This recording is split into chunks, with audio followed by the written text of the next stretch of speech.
All right, good evening, y'all. Good evening, good evening. Testing 1, 2, 3. I hope you guys can hear me. You guys hear me?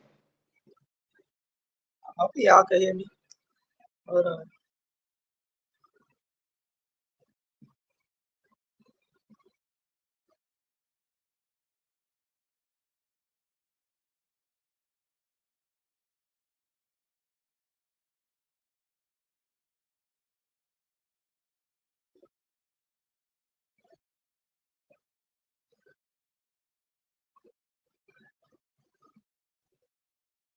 I'm hoping you guys can hear me. Sorry about my little technical issues that I got going on here. But good evening. Rashida Strober, the world's first and only dark-skinned activist, is in the building. And I hope you guys are having a fantastic, phenomenal Saturday. My voice is very hoarse, so I'm not going to be on here that long. I know I always be saying that, but I'm going to try my very best to not be on here long. But I do want to make sure I get out what I got to say. So y'all just bear with me a moment. And so I want to make sure that you guys hear me loud and clear. So give me a second here. Hey, Canberra. Okay. Hello? Testing. I'm on my other phone, listening to myself on my channel. Okay. Yeah, y'all can hear me. All right, good. All right. Let's get the show on the road. What's going on, y'all? Good evening, everybody. So glad to have you be first to comment, Canberra. While everybody's coming in the building, I'll get a few housekeeping things out of the way. Y'all know I got to start off with my introduction because everybody and their mama, you know, been stealing from me for years.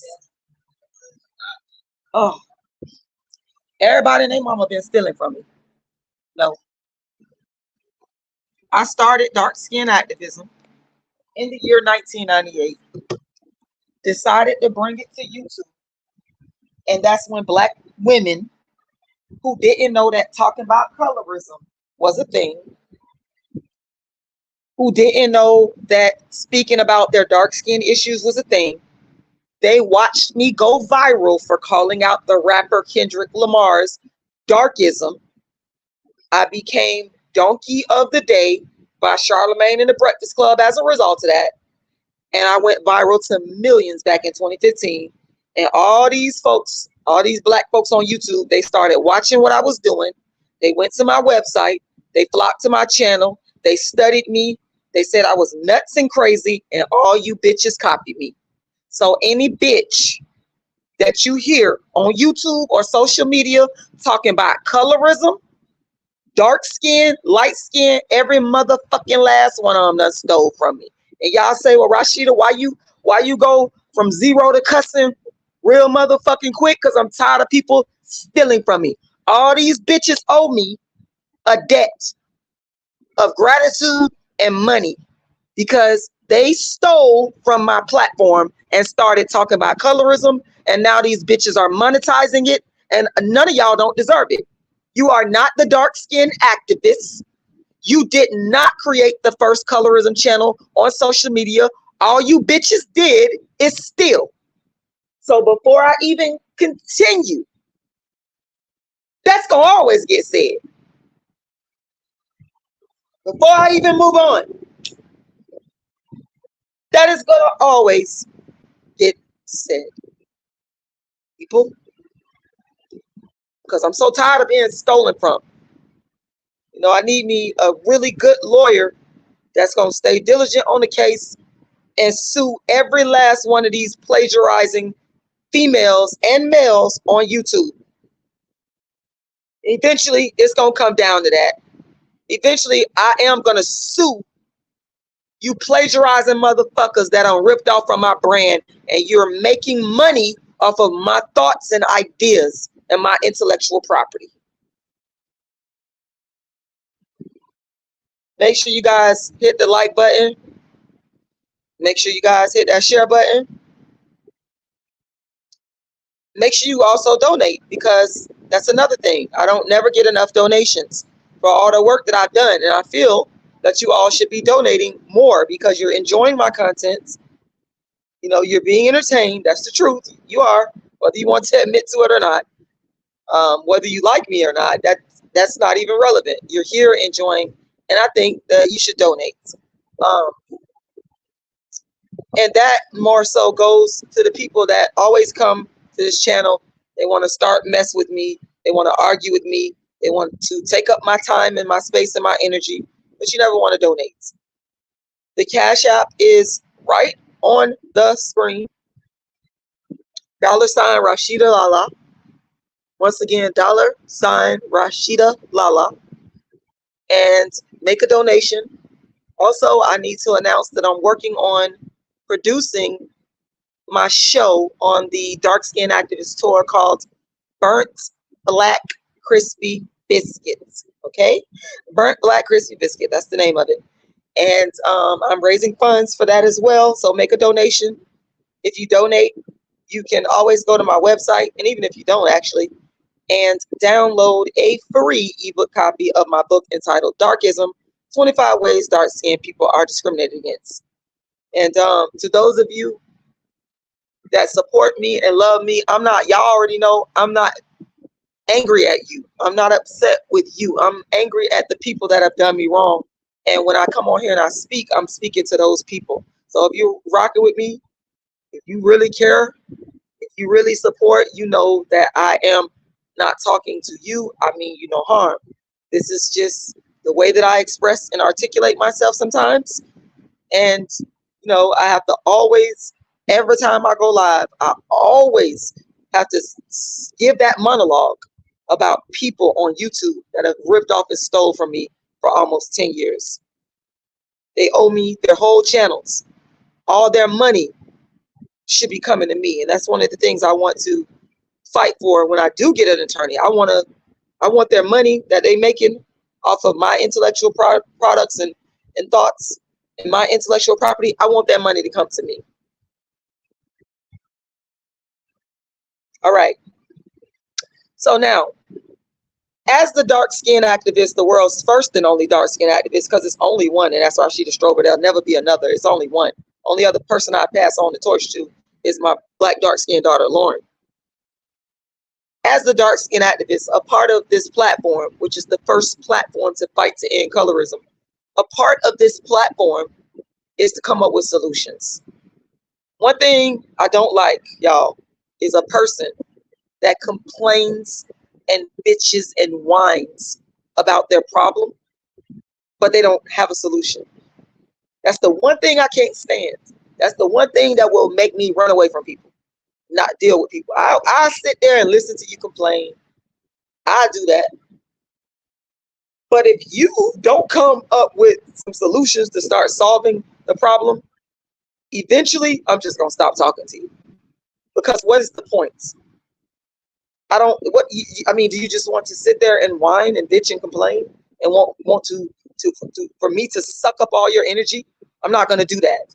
I'll suck up that energy and I'll listen to you if you're willing to get up and come up with a solution. So the question for me is always at the end of my bitching and whining and complaining that some of you may say I'm doing is I need to provide a solution. Solutions, solutions, solutions. So yes, I do a lot of bitching and whining and complaining about darkism, but I provided viable solutions. And people that know me, they know what time it is. I went from homeless on the street to a master's degree and pulled myself up and got myself together, got myself out of being homeless, and I never looked back. So I'm all about solutions. Don't just whine and bitch and complain. Come with a solution, or let me help you come with a solution. If you don't want to do that, this is not the channel for you. So one of the solutions to darkism for me is this concept of anti-natalism. I am an anti-natalist. Now, of course, I presented a myriad of solutions to the problems of darkism over the years since I've been on social media. But anti-natalism is just one among the many, understand? Okay. So we're going to focus on one of the solutions to darkism is antinatalism. Antinatalism is the belief that it is immoral to keep procreating because procreation creates suffering, because the human being that you give birth to will suffer. Okay? Will suffer. Thank you, Andre, for that donation. Thank you so much. I appreciate you. The human being that you create will suffer. So antinatalists believe that in order to prevent human suffering, stop having them. And if you watched my live the other day, I proved to you that parents, through their procreation, are guilty of creating human beings that suffer, because I was walking, I was exercising, and that's one of, by the way, one of my other solutions to darkism is exercise. That's very important. I've been doing it for years. But anyway, I was walking and I ran into a homeless, super dark-skinned man with nappy hair who had mental health issues, admitted to doing drugs, living on the streets, homeless and suffering. So I proved to you what I was saying is the truth. Okay. So now, I'm just giving you a background, and real quick, I want to say shout out to Angel. Snup 7 is in the building. I want to say shout out to Carrion is in the building. I want to say shout out to everybody that's in the building that's joining me on this Saturday. All right. And Angel Snup 7, he did reach out to me about possibly doing an antinatalist podcast, or not necessarily podcast, because I'm not consistent like that to do a podcast. I've had people approach me about that, doing a podcast, but honestly, y'all, I'll be consistent if I'm getting paid. If I'm not getting paid, I can't just narrow myself down to a schedule. I don't work good like that. But I will come on with the brother Angel Snup 7 and do like a live or whatever, interview, whatever you want to call it. So yes, so we might get together and do that. I have a lot of respect for Angel Snup 7, who I believe you're an antinatalist at heart because you don't have any children. So anyway, and he's dark skinned, as you guys can see. He's clearly dark skinned. So parents, yes, tonight I want to talk about something else, because sometimes when I say, the parents are responsible and guilty, I am putting all the blame off on the parents. I am. Well, not all the blame, right? But most of the blame I'm putting off on the parents. Why? Because the parents decided to bring the human into the world and did not get that child's or human's permission to be born. They didn't say, they didn't get the permission. They couldn't get the permission, which is why they shouldn't have had the child in the first place. But that's why I assign majority of the blame, to the parents. But that doesn't absolve the children of their responsibility. And that's what I want to talk about tonight. So yes, yes, yes. I do mainly blame the parents, because the parents, you brought that child here to suffer. Whether you knew that they were going to suffer or not, you did it. And I've even apologized to my own son and daughter for bringing them into the world. But let me tell you something. I'm not going to let adult kids use that to, and notice I just said adult kids. Once your ass become an adult, you got a responsibility for yourself, to take care of yourself and to be able to navigate this world in a responsible, as a responsible, humane, healthy manner as you can. You are an adult and you are therefore your own person. The law of the American land states that once a person is 18 years of age, your parents are not legally responsible for you anymore. Your parents are not financially responsible for you anymore. You are responsible for yourself. And as such, you have a responsibility to be an ethical, responsible, decent, moral human being, and you cannot put it on your parents anymore. Especially when you become and adults. Like when your ass hit, I'm gonna say between the ages of 25 and up, and even 20s. But what y'all know what I mean. You get to be a mature adult, like you're really mature at 30, 35, even 25. You have to, whatever suffering you went through that was actually caused by your birth, what your parents did to you, you have to look at it and say, I'm here and I got to deal with my life in an ethical, moral, upstanding manner, and I have to deal with any problems that may come in a constructive way. See, people think that when they become adults, that they could sit here and blame their parents for their fuck-ups and their life's failures. No, absolutely not. Once you become an adult, it's time to move forward. Because in this society, that's what is expected of you. When you become an adult, your parents are not legally responsible for you. They're not. And while I empathize with the fact that you were brought here and you were not consulted, because you couldn't be consulted, I give you grace from a baby up till 18, 19, 20, when the law say you're an adult. I give you some grace. And like I said, I'll give you grace probably up until the age of 25. But you cannot be sitting up here just blaming everything on your parents. When you have free will as an adult, when you're under the age of 18, you don't have free will like that. You are under the rulership of your parents. But when you turn 18, you dictate what you do. Your parents do not. You do. When you turn 18, you can move out the house. Your parents can't force you to stay at the house. When you turn 18, you can sign contracts. The American law considers you an adult.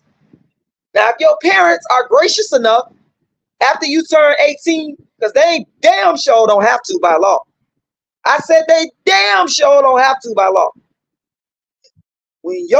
If your parents are gracious enough to help you after the age of 18, you need to respect it, respect them, accept their help, and do what they're telling you to do if you're living under their roof, as long as it's right. But and I'm all for parents. I'm one of the people that's all for parents that will allow their children to continue living with them after 18, but only under very special circumstances. They got to be respectful. That's the key word. They have to be respectful. If you're not respecting your parents and their rules, when you turn 18, me personally, I'll tell you, you got to go. I will not ever put up with a disrespectful human in my house over the age of 18. Ain't gonna happen. Okay, because at that point, I don't have to legally. And I don't think any parent should put up with disrespectful behavior in their home. I've seen a lot of cases, know of a lot of cases where 18-plus-year-olds want to dictate and rule their parents. And they've done evil things to their parents. And parents that have actually been good to them. Because there's a lot of good parents. Yes, I told y'all the parents are guilty. We brought you here without your consent. And we are the reason why you go through whatever you go through. But there are some parents out there that are good, decent human beings, and they bend over backwards to help their child navigate this world. And I've seen some of these 18-plus-year-olds, they try to take advantage. And I'm saying to the parents out there, if they're 18-plus and they want to try to take advantage of you and create chaos in your home, you need to have them exit the building. Now, you have them exit the building in a humane way. Help them get a place to live. No, help them do that. But at a certain point, if they don't accept your help, they are on their own. They can't sit there and blame their parents. If the parents reached out to help you, if the parents got you a place to stay, if the parents gave you money and you still, didn't want to take advantage of the opportunities. If the parents helped you get into college or trade school or helped you get a job or left you a trust fund or whatever they did to help you once you was outside the house and you decided to fuck that up, that's your fault. That's your fault. Canberra, I love how you said that, Canberra. Hey, Celia. I hope I say your name right. I don't want to mess up your name. If I did, I apologize. Canberra says, essentially, it's the parents' fault, but the progeny's responsibility. You're absolutely right. And the responsibility of the progeny kicks in at what age by American law? 18. 18. See, we can't. You can't have these kids after 18 disrespecting you and wreaking havoc in your home. Like I said, I'm one of them people that's all for children, even adult children. That don't bother me. If that adult child is a nice human being, respecting their parents, I'm one of them people that's for them staying there. Even if the child gets married and their husband and wife, if that's what they agree on, that everybody got to be in agreement. Because I don't like for people to be forced to do nothing.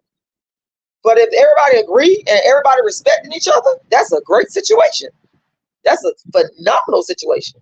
If everyone agrees and respects each other.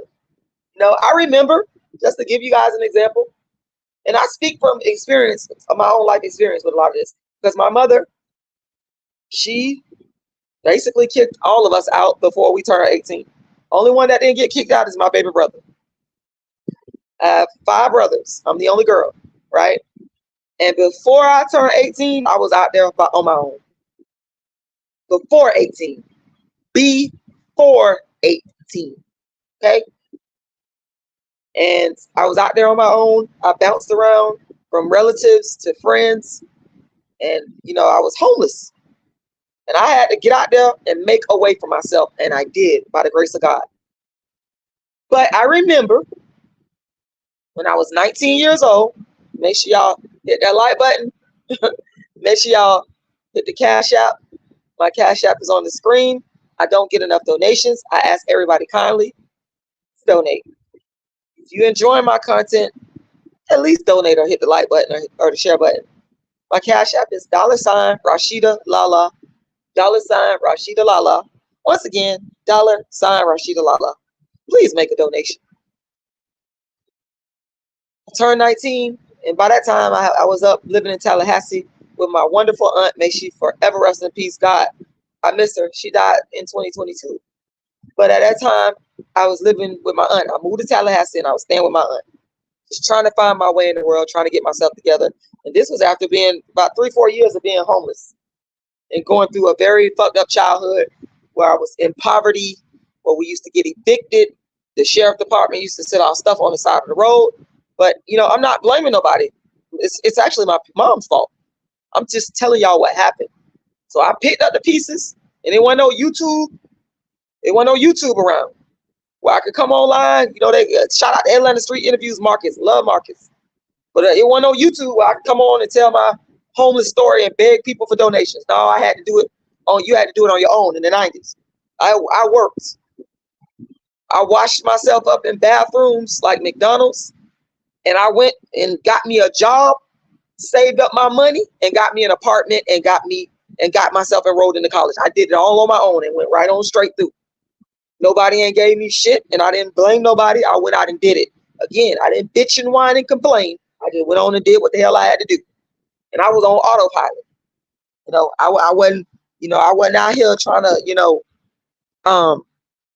like I said, it wasn't no YouTube with no let me tell my story for some cash apps. No, your ass had to bring it. You was gonna get out there and do it. It wasn't no YouTube. Let me come online and whine and bitch and complain about being homeless to people and around the world, and then don't do nothing about it. It wasn't none of that.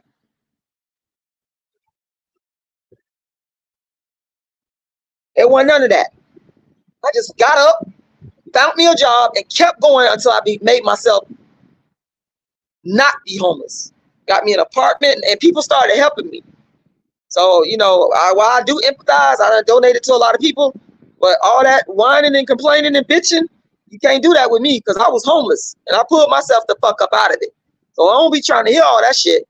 After you do that whining and bitching and complaining, the next move is, like I said, what you gonna do about it? And you better take some action and make some moves.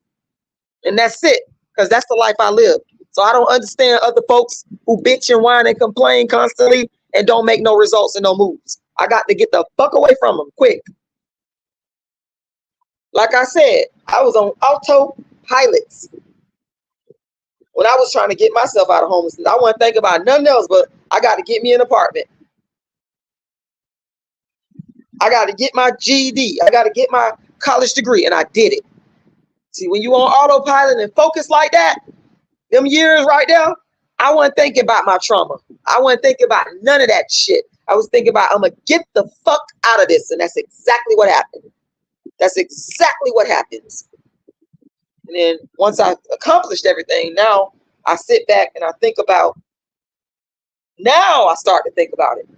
After I done came through the storm, I can sit back and go, okay, you know, I made it. But I don't have the patience for whiners and bitchers and complainers. Either you have an opportunity to go do it.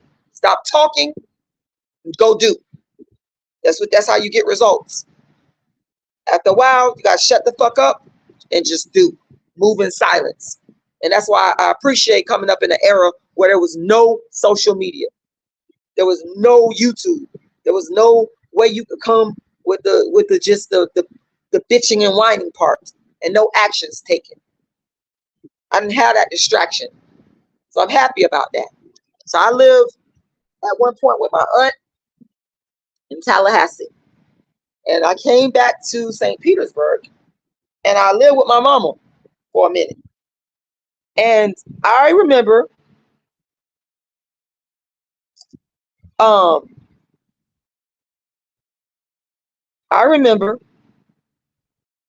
telling my mom, I said, I want to build a mother-in-law suite. At that time, she had a house. She owned it. She lost the house. She didn't want us to, you know, sometimes when you're selfish, you want to keep everything to yourself and not create a legacy for your kids. Sometimes you end up losing stuff. But she had a house at that time, which she subsequently, years later, lost to foreclosure. Because when she was going through foreclosure, me and my brothers, we did try to help. But she didn't want no help. She wanted to do it her way. Anyway, I remember at that time when I was still in autopilot and I was just thinking about solutions and getting out of this and correcting everything. I asked my mom, I was like, let's build a mother-in-law suite in the back and I'll live back there. You live up here and I'll get a job and I'll work and pay the rent. And my mama she wasn't interested in doing that. So at that point, I saw that there wasn't going to be a meeting of the minds. And at that point, I started working and getting myself together to get my own place. And that's exactly what I did. So I always kept hustling to get my own housing and home situation. I never depended on my mom because I couldn't. If I depended on my mom and my dad, I'd be homeless on the street right now. I'm just going to keep it real. And that ain't going to motherfucking happen. I never go back to being homeless because I know how to fucking hustle. I know how to use my I know how to get on autopilot. Bitch can say whatever they want to say about me. I tone this shit here down that y'all see, and I go to work and get that shit done. And there ain't a motherfucker lie that can stop me. That's why I say, the bitching and whining, it don't sit well with me. I like people after they bitch and whine, you need to take some action. And if you take enough action, you're going to get results. You can't fool me because I done been homeless and I raised myself up out of it. So I don't buy the bullshit fuckery. I walk right on past it and keep it moving. So that's an example of me and my brothers. Shout out to them. We knew that our mother was not going to do a motherfucking thing for us. So it wouldn't have did no good to sit there and cry and whine about it. You can't control what your parents do. You can be mad all day. You can be pissed off all day. That's your right to be pissed off. But what you need to understand is you do not tell your parents what to do. After you turn 18, they're not responsible for you. You are responsible for your motherfucking ass. You are responsible for you. You are responsible for you when you turn 18. And that's just all it is to it. You could be mad, you could be pissed off, you could be whatever the hell you want. It don't matter. The fact is, the law say at 18, you are responsible for you. So if you're a smart person, you're an intelligent person with the average cognition, you're going to come to the realization, let me get the fuck on autopilot. Let me do what I need to do to set myself up for to have a decent life, or to have a chance at a decent life. And let me not talk about the shit. Let me just do it. That's another thing. Quit talking, running your fucking mouth, and just do it. I told y'all I did it myself. I used to be homeless. I was on autopilot. I wasn't thinking about nobody else bullshit. All I could think about is I got to get my GED, and I got that motherfucker. Once I put my mind on something, that's it. That's it. It's done. I zone other people out. I zone out all the noise. I'll get the fuck away from around you if I think you're gonna influence me to get off my track. I'm gonna get the hell on from you. You ain't got to get the hell on from me. I'm gonna get the hell on from you. I've done it all my life. It works like a charm. And I started to focus on my goals because I knew my mama wasn't gonna do it. My daddy wasn't gonna do it. My daddy was an elder. My daddy was old. My mama and dad conceived me. My dad was 50 years old, 53. My mom was 23. By the time I was in my 20s, my dad was almost 80. He was too old. I didn't sit up there and focus on that. I had my health, my strength, my cognition, and I ain't have no kids. It wasn't no goddamn excuses. Yeah, my mom and them, but they brought me here. Yeah, whatever. But it's on me. I knew it was on me.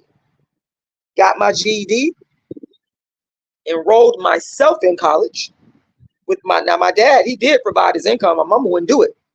I asked my mama one time. I said, I need your income information so I can get a Pell Grant. And she got an attitude and told me no. I didn't sit there and argue with her. I'm gonna be honest with you. I didn't give a fuck. My mind is, I told y'all, autopilot. Autopilot. That's what you got to understand about me. Once my mind is made up, that's it. I'm on autopilot. I push everybody out the way. I looked at her that day and said, okay, and got the fuck on. And got in contact with my dad. My dad set it up. Me and him got on that bus, went down there to that Social Security office, got his income payout. I took that thing to St. Petersburg College, gave it to them people, and got my damn financial aid and enrolled myself in class. That's it. That's it. Got my degree. Long story short, I ended up with a master's degree. You got to be focused to do shit like that when you're homeless. You can't sit up there and focus on the bitching and the whining and complaining of what the parents did and didn't do. You can be mad at them. I was still mad at my mama. I'm still mad at her to this day. But that shit ain't gonna never stop me from accomplishing my goals. In fact, it's gonna be my motherfucking why. You gonna motivate me. I use my anger and pissed offness to motivate myself. I won't say shit to you. You won't even know I'm mad. But I use people who angered me to motivate myself. And I'm not going to say nothing. I'm just going to do.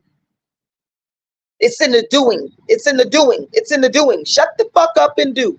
Shut the fuck up and do. If you know you need financial aid, go to the schools and get some help. And have the people help you fill out the financial aid. If you know you got a mental health problem, all these resources around, go get mental health. If you know you need food, go apply for food stamps. If you know you need some type of social service, we in America, all these social service organizations, I went and used them. I went and used the resources that were there to help me. I ain't talk, I just fucking did it. I was on autopilot. The problem is, a lot of motherfuckers want to talk and run their mouths too much. It's about the doing. Whatever you need help with in this society, as yes, there's racism, yes, there's darkism, but stop using it as a crutch. There's still resources to help you get out of your situation. I know, because I used it. I could speak on this shit because I actually been there. And no one can tell me. That's why I look at some of these people, I hear them out, I listen, and see what they take what action you're taking, and some of them ain't taking no actions. They just want to bitch, whine, and complain, emotionally manipulate people. And I'm out when you do that to me, because I've already been in those spots, and I pulled myself out by autopilot. And again, when you turn 18, you're no longer your parents' responsibility. It's on you. It's on you. It's on you to go get help. It's on you to accept the help that is being offered to you. It's on you to utilize resources. And if you can't do that, what the fuck else is there? What else you gonna do? You gonna sit there for the rest of your life whining and bitching and complaining and fucking up until the day you die?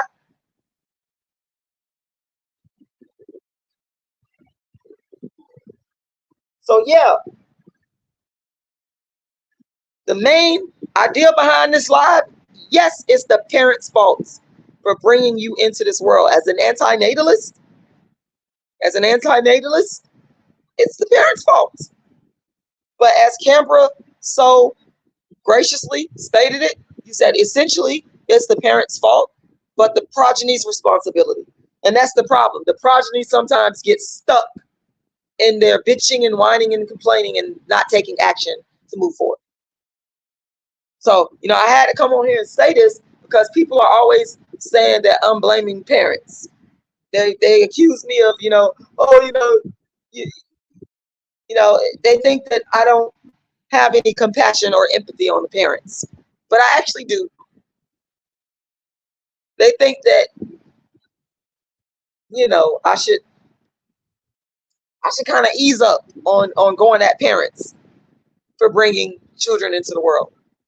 And so I made this live to clarify that, y'all, I'm still gonna say antinatalist. You should be an antinatalist, because if you're an antinatalist, you can prevent suffering. And if you decide not to be an antinatalist and you're a natalist, you are a part of the problem. You created the problem. But once the adult, the child rather, becomes an adult, it is then their responsibility for their own lives.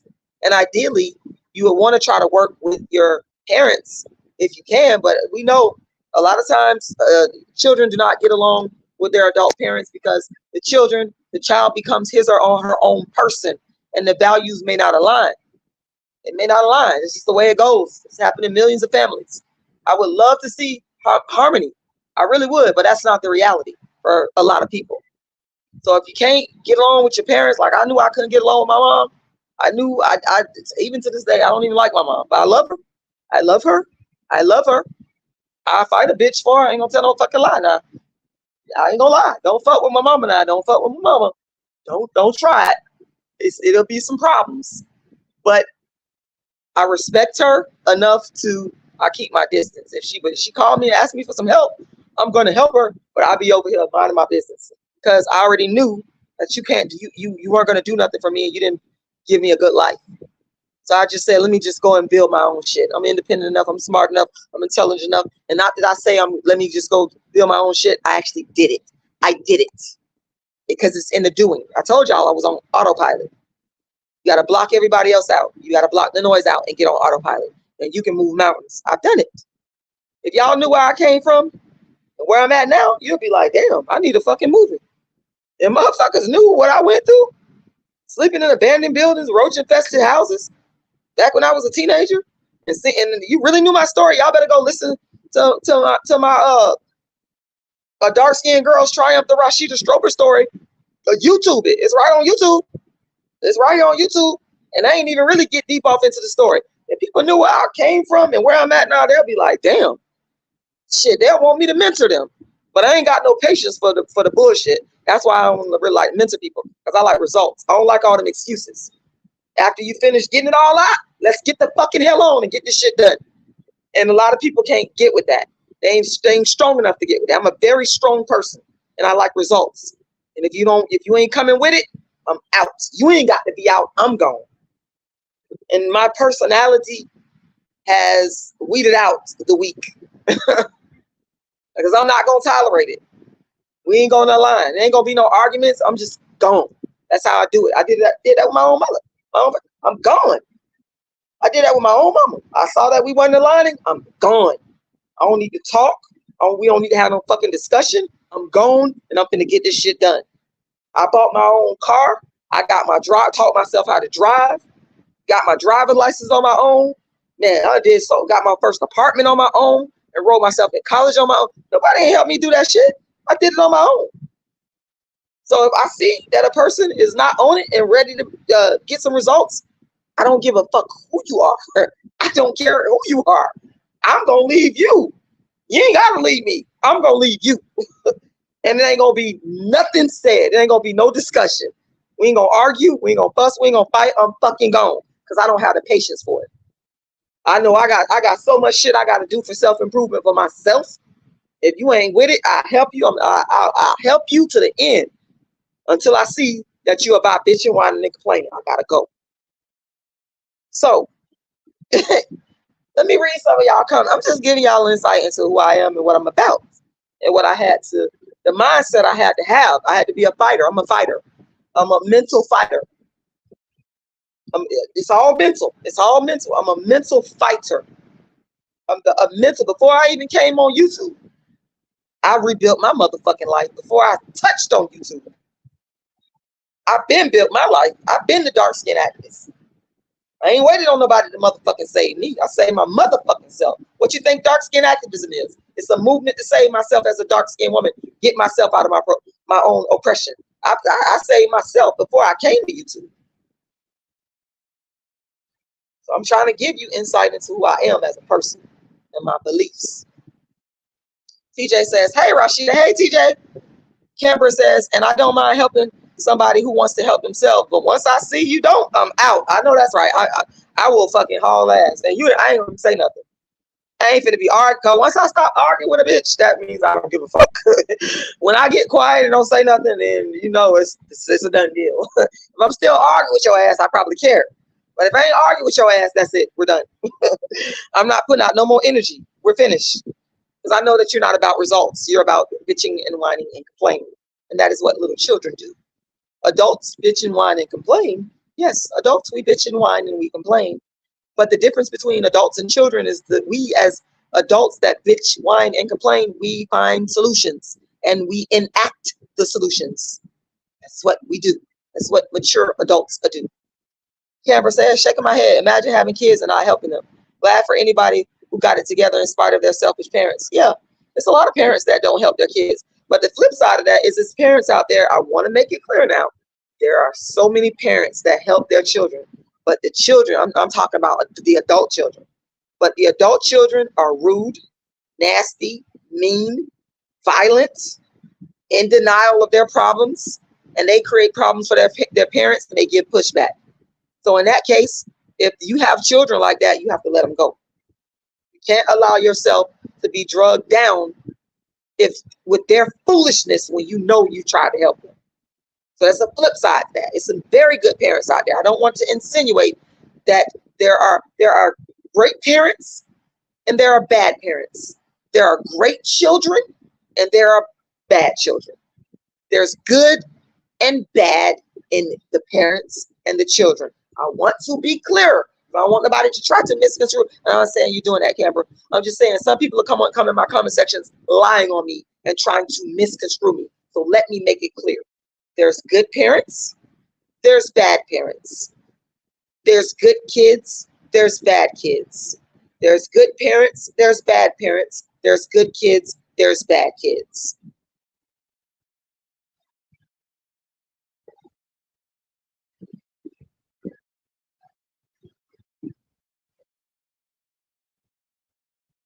Hope I made that clear. I don't know how much more clear I could be. So yeah, y'all. King Duke says, if you did, you're always welcome here.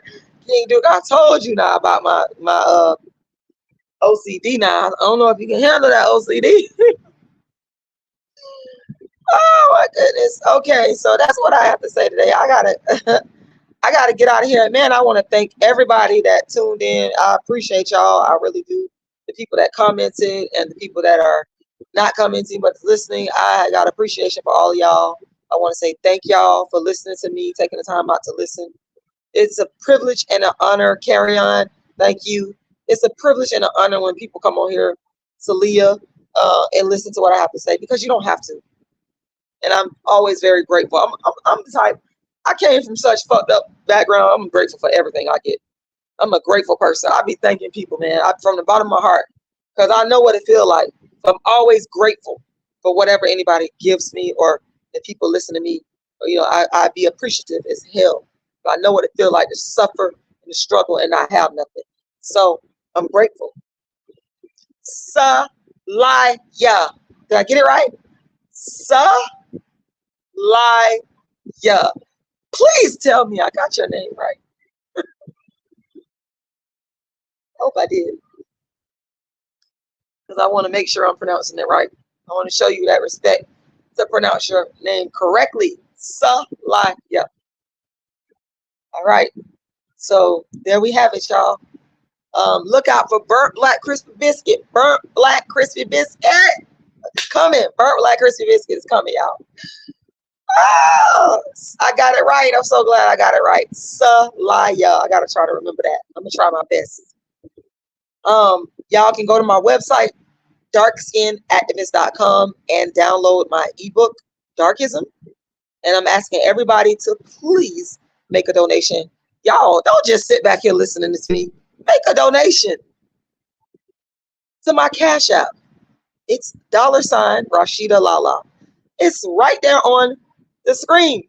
Donate. I need donations. I need donations. I always need support. So I want to thank y'all for listening. I hope you guys have a fantastic rest of the Saturday. And I'm finna go rest my voice. I be saying I'm gonna rest my voice, but I always go live because I be having so much I want to say. I'm trying to go rest my voice.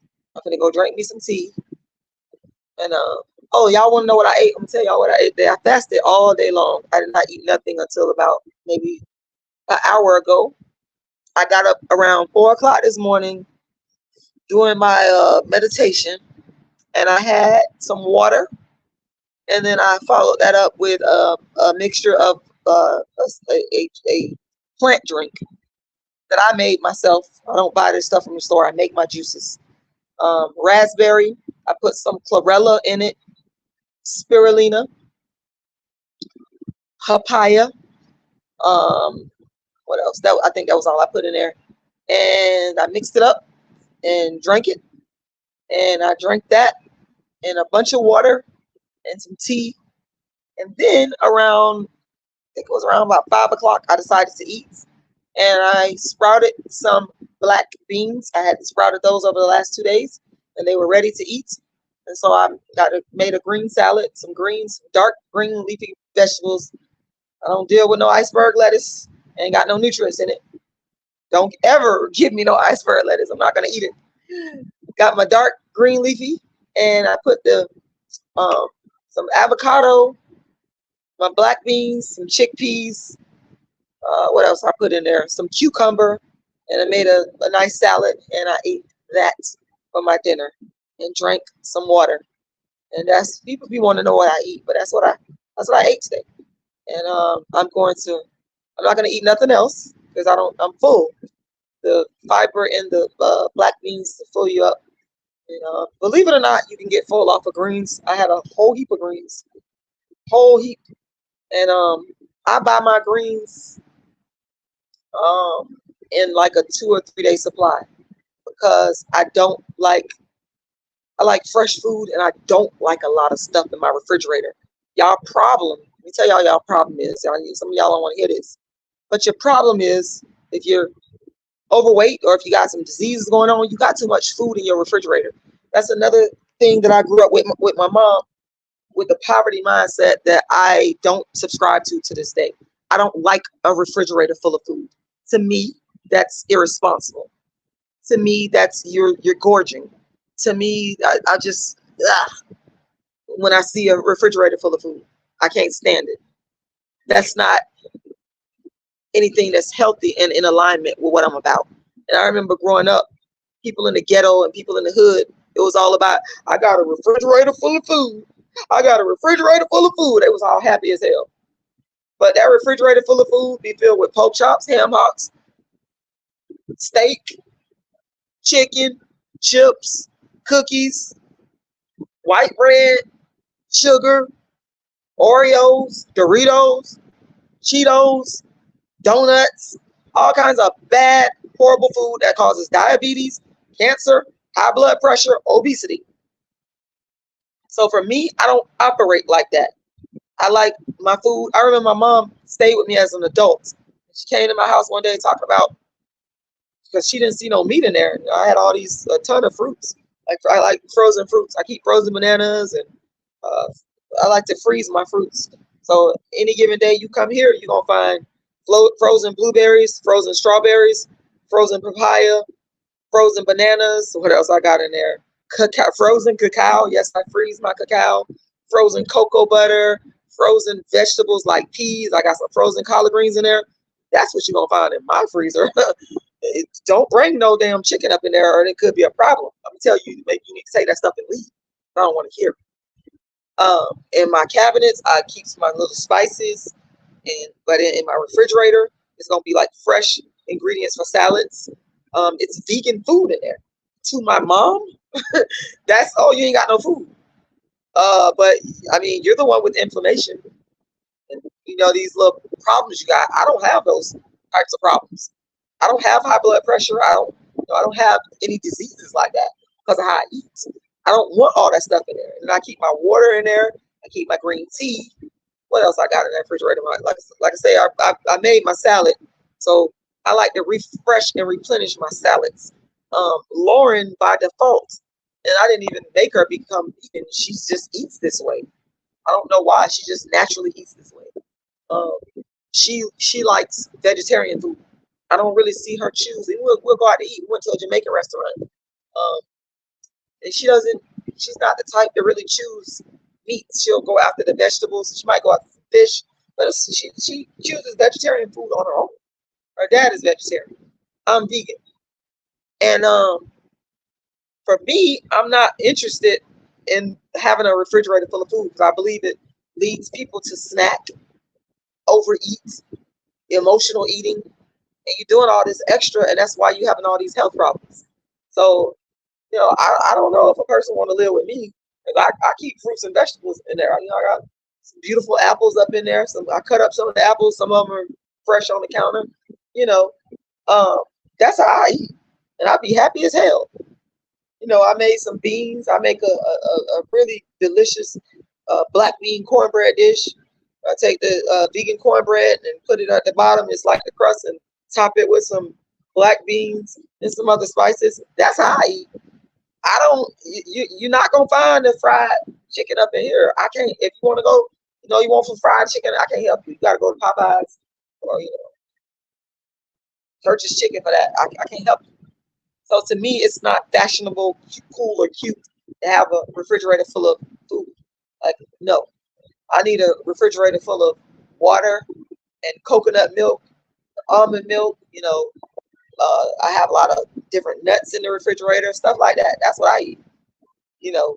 So yeah, that was my dinner for today, y'all. So those of y'all that want to know, because some people actually want to know what I eat, and sometimes I'm kind of shocked by that. But yeah, I do sprout beans. That's another thing I do. If you don't know what sprouting beans is, you can make them edible without cooking them by soaking them in water. It's the easiest thing in the world. To me, it's better than cooking. You sprout your beans and you're keeping all the nutrients inside of it. And black beans over some green salad, some greens is the fucking bomb. Say y'all, it's the bomb. It is the bomb. And then of course, sometimes I will have my one of my favorite meals ever on the planet is a cacao smoothie. Usually that's just some cacao, unprocessed chocolate, the real chocolate, with nothing added to it, with some bananas, some coconut milk, something like that. Blend that stuff together and drink it. It's so satisfying, so filling. Sometimes I have that if I'm really hungry. Sometimes I might, if I go out to eat and have lunch with somebody, I might have a fruit bowl. I'm big on fruit bowls, big, huge fruit bowls, and it's the best fucking dish in the world to me. I'll be like happy as hell about it. So yeah, that's what I eat. Jackie, you depressing and you can get the hell off my live. And I hate to come on here and say this to you, but you brought your ass onto my live starting shit with me. I don't know you. So you coming on here saying I'm depressing, that's your opinion of me. Well, let me fucking tell you my opinion of you. You can get the fucking hell off my live and you can stop coming on here starting shit with me. Get the fuck on. You don't have to be on here watching me. Stop harassing me. Hit the fucking door. Leave me the fuck alone. You must be over there depressed, obese, and ugly for you to bring your ass on here starting shit with a fucking person that you don't even fucking know. For a person to come on somebody chat, for somebody to come on somebody chat to start some shit with them, you the motherfucker that's depressing. You the depressed one. Trust and believe. Because only a depressed motherfucker with some mental problems or some shit going on with themselves would come attack a person that you don't even know personally for their fucking opinion. So your ass is the motherfucking depressed one, not me. Moving right a motherfucking alone. That's what I eat. That's what I ate today. I'm gonna be fasting again tomorrow. I don't know what the hell I'm gonna eat. I gotta go shopping for my fresh salad material because I ate all my salads. They're all gone. They're all gone. I will get some more salads. I do got some beans left. I got plenty of black beans. I love black beans. Sometimes I will cook fish for Lauren. She likes fish. Sometimes I'll make her fish. But I don't know what I'm gonna eat. I really don't be worried about it too much. I like to throughout the day, like I said, I'm on my smoothies and drinking a lot of water. I drink a lot of water. Oh my God. Especially when I'm at home and I ain't got nowhere to go. Like I have to run no errands. Oh God, my body becomes a water vessel. And I don't like water, but water is so good for you, so you gotta drink it. So yeah, so for those of y'all that's curious and want to know what I ate today, I just told y'all. Yeah, that's it. So once again, the website is darkskinactivist.com and my Cash App, make a donation.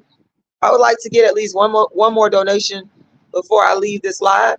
Do I have at least one person that can send me a donation?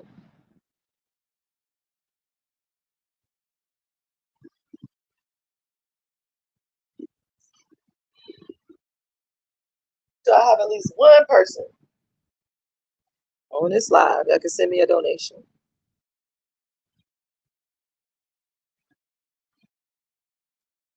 The Cash App is $RASHIDA'Lala. Before I leave this live, I'm asking that one person sends me a donation. $RASHIDA'Lala. The Bible say, if we don't ask, you have not because you don't ask. So I'm asking. I'm asking for one person to make a donation. $RASHIDA'Lala. I'm sitting here monitoring my Cash App. $RASHIDA'Lala. $RASHIDA'Lala. I'd like to get at least one donation before I end this live. One more donation, please. One more donation. $RASHIDA'Lala. I'm grateful and thankful to everybody that has supported me. I want you all to know that I'm very, very grateful. But I started doing this because I feel like people need to support me more. I put in so much work and I don't get enough support. It's very simple. There's nothing to this. It's not rocket science. It's just straightforwardly, I need more donations. So can I get one person, at least one person, should I say, to make at least one more donation? My Cash App is $RASHIDA'Lala. $RASHIDA'Lala. $RASHIDA'Lala. I get at least one more donation. Somebody out there, I'm praying that God would touch your heart to donate to me. At least one more donation. One more donation. And in exchange for your donation, you can always go to my website, which is darkskinactivist.com, and download my book, Darkism. So you're not just donating to me, you're getting something in return. Okay? You're getting something in return. So my Cash App, once again, is $RASHIDA'Lala. Folks, I'm sitting here monitoring the Cash App, and I'm asking for at least one more person to make a donation. One more person make a donation, please.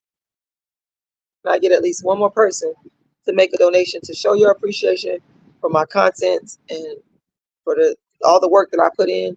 I would like for at least one person to make a donation. Thank you, TJ. You too. And thank you for watching and listening. So I have at least one person that can donate. And by the way, I will take any amount. Like, I'm not the type that is going to complain about whatever dollar amount. It's your donation that you're giving, and I will accept all amounts.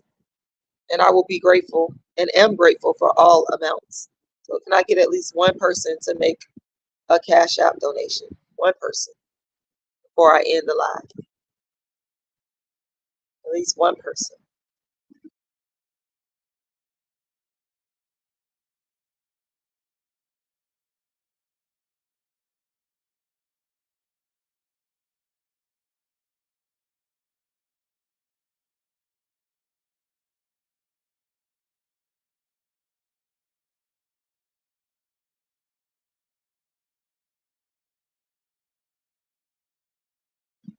Okay, ladies and gentlemen, I was very hopeful that at least one person would donate before I end this live, but I'm going to go ahead and get out of here and rest my voice.